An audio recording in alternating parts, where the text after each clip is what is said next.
Hello बच्चों, आप सब कैसे हो। हाँ जी, हमने लास्ट वीक व्याकरण का चैप्टर 3 संज्ञा के बारे में पढ़ा था। संज्ञा एवं संज्ञा के भेद पहले दिन हमने ये पढ़ा था। नेक्स्ट डे हमने संज्ञा का बुकवर्क किया था। देन उसके बाद हमने लिंग, वचन और कारक इन तीनों के बारे में पढ़ा था और इनका बुकवर्क भी किया था। कारक के बारे में मैंने हल्की फुल्की आपको जानकारी दी थी। तो क्योंकि आपका जो चैप्टर है वो बहुत थोड़ा है और ओनली एंड ओनली संबंध कारक से रिलेटेड है, तो लेकिन फिर भी मैं आपको आज अपनी दोहराई के वीडियो के अंदर जो रिवीजन है चैप्टर 3 की, उसके अंदर मैं आपको अच्छे से बताना चाहूँगी कि संज्ञा और संज्ञा के भेद, लिंग व लिंग के भेद, वचन व वचन के भेद, कारक व उसके चिन्ह, इनके बारे में हम अच्छे से पढ़ेंगे। सबसे पहले मैं बात करूँगी संज्ञा। संज्ञा किसे कहते हैं, ये हमारा सबसे पहला टॉपिक था चैप्टर 3 का। किसी व्यक्ति, वस्तु, स्थान या भाव के नाम को संज्ञा कहते हैं।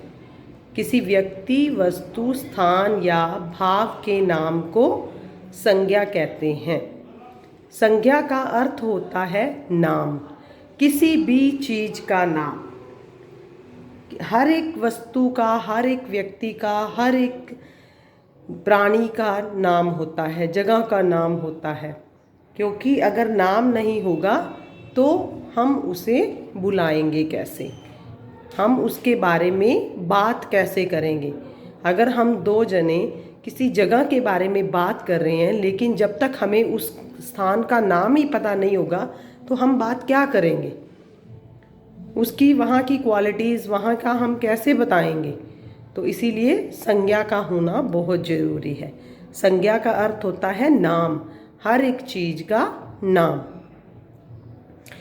अब हमने संज्ञा की डेफिनेशन पढ़ी है, तो इसका डेफिनेशन के साथ इसका उदाहरण भी जरूर देंगे। जो शब्द किसी व्यक्ति, वस्तु, स्थान या भाव के नाम का बोध कराते हैं उसे हम संज्ञा कहते हैं। तो जैसे उदाहरण में हम दे देंगे, जैसे राम, जगह का दे देंगे दिल्ली, और वस्तु का दे देंगे किताब या पेन या पेंसिल, और भाव का दे देंगे बचपन, बुढ़ापा, ईमानदारी, बुराई, अच्छाई आदि। तो ये हमारी संज्ञा की डेफिनेशन हो गई, संज्ञा की परिभाषा हो गई। अब जो आगे इसके वाला टॉपिक था वो था संज्ञा के भेद। हमने संज्ञा के 3 भेदों के बारे में पढ़ा था। व्यक्तिवाचक, जातिवाचक और भाववाचक। लेकिन हमारी इस बुक के अंदर इसके 5 भेद बताए गए हैं, तो हम उन 5 भेदों के बारे में थोड़ा थोड़ा आज दोहराएंगे, उनकी दोहराई करेंगे। सबसे पहला है इसके अंदर जातिवाचक संज्ञा। जातिवाचक संज्ञा की परिभाषा होती है कि ये किसी विशेष वस्तु या प्राणी के बारे में ना बताकर किसके बारे में बात करता है, पूरी जाति के बारे में बताता है, पूरी जाति का हमें बोध करवाता है, उसे हम जातिवाचक संज्ञा कहते हैं। इसके अंदर नदी, फूल, पहाड़, किताब, कुछ भी ले सकते हैं। नदी के अंदर नदियाँ बहुत सारी होती हैं, कोई भी नदी हो सकती है, स्पेशली किसी का नेम इसके अंदर नहीं बताया मैंने।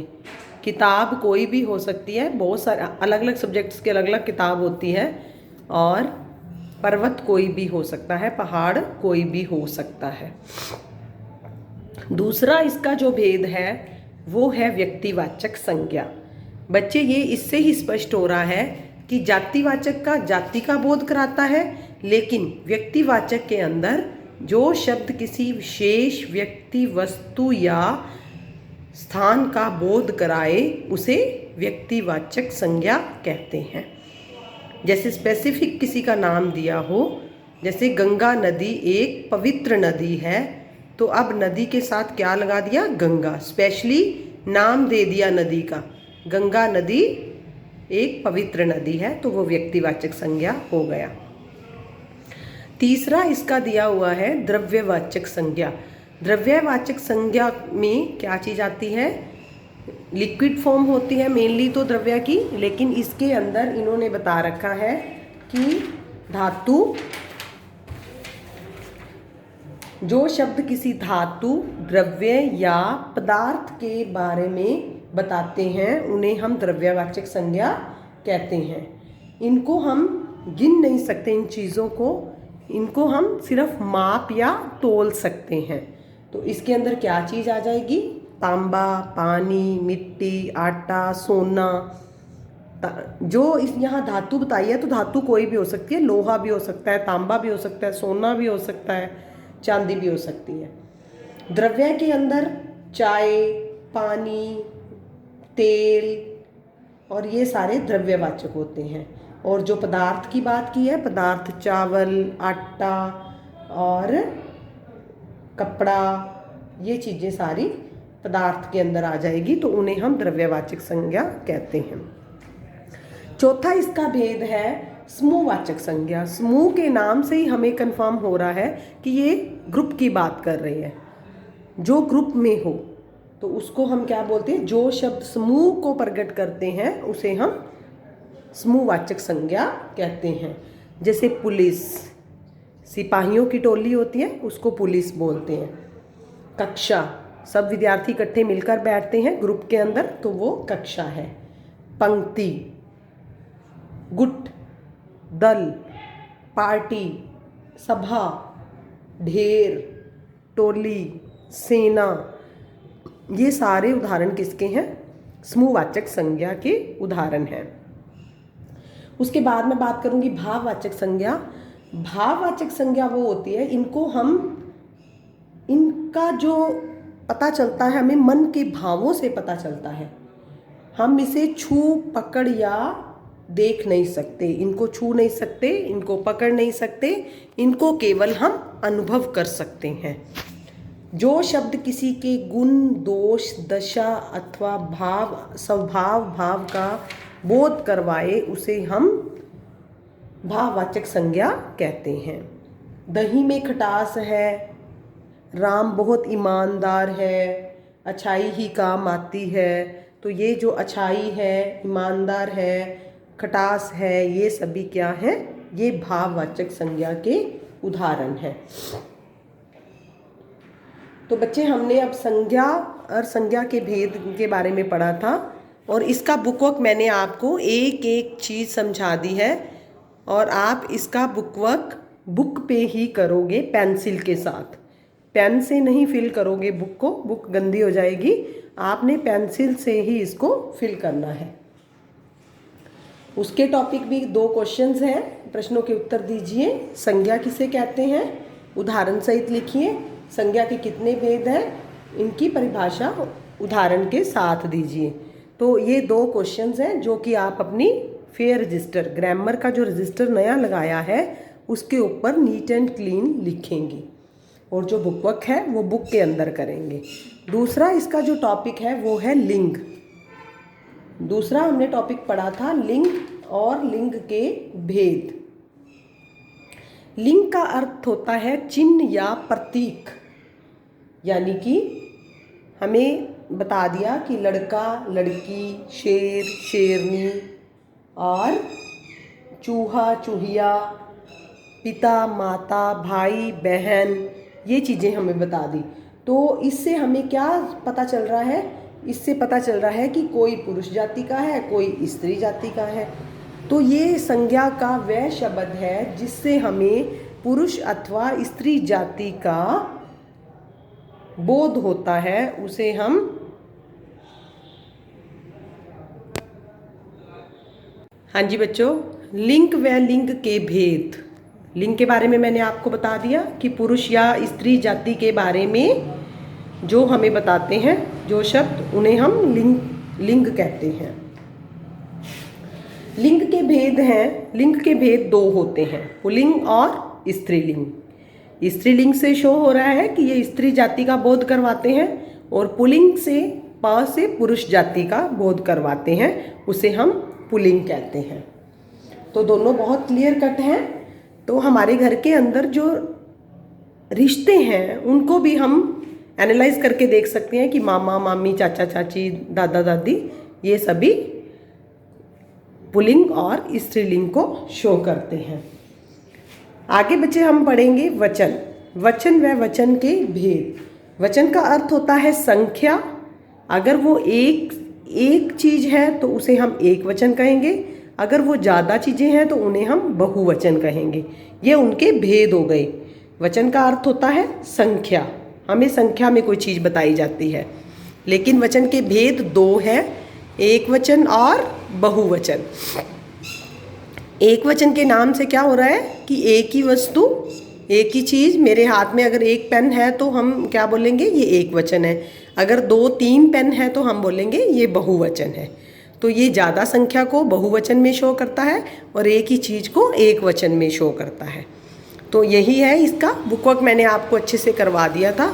अब हम बात करेंगे बच्चे कारक व चिन्ह, उनके चिन्ह, जिनके बारे में हमने अपने उसके इसी चैप्टर के अंदर लास्ट में पढ़ा था कि कारक क्या होते हैं।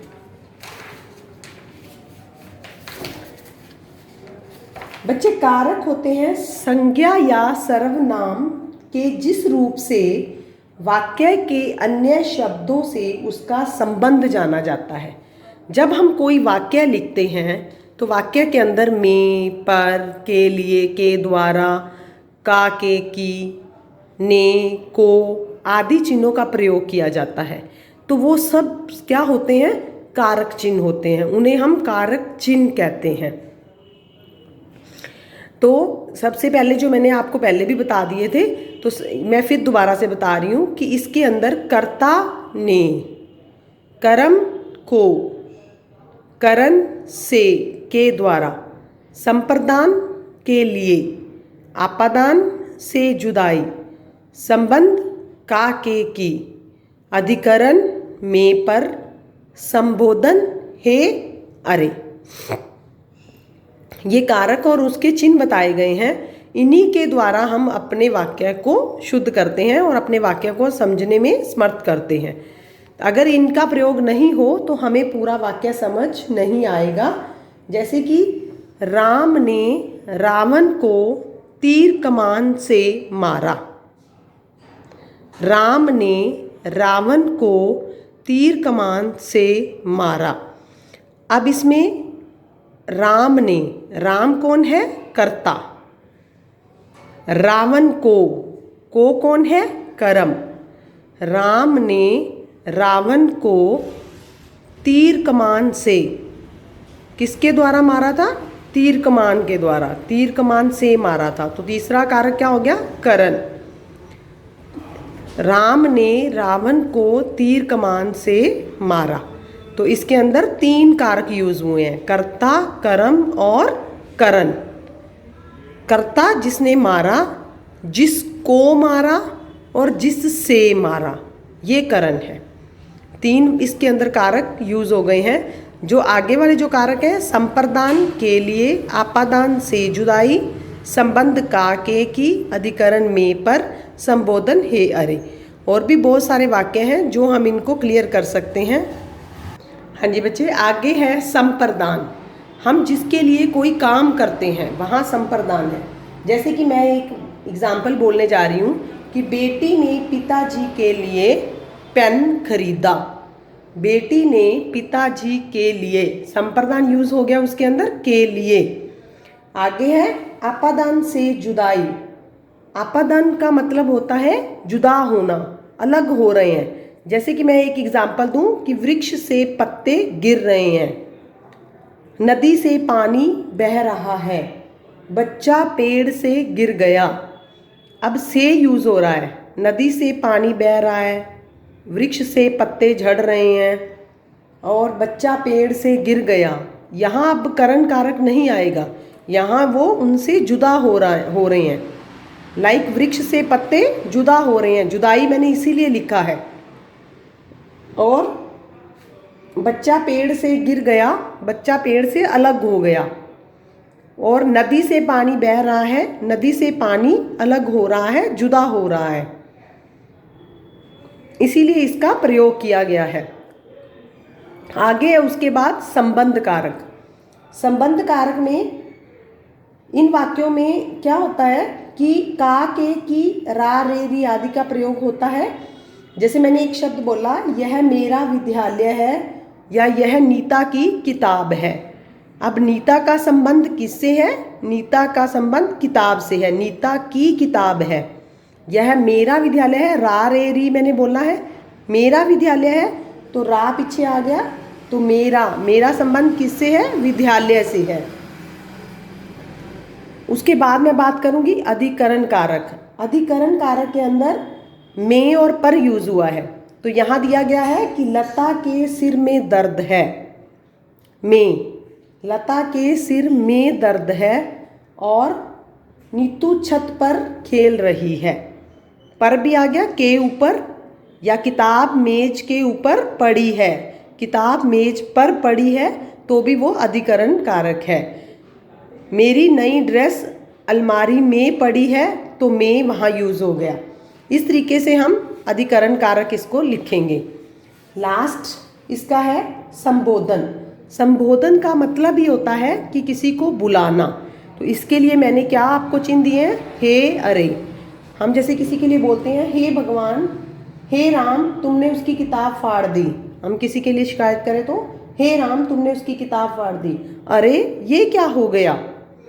और हे भगवान अपनी कृपा दृष्टि सदैव हमारे पर बनाए रखना।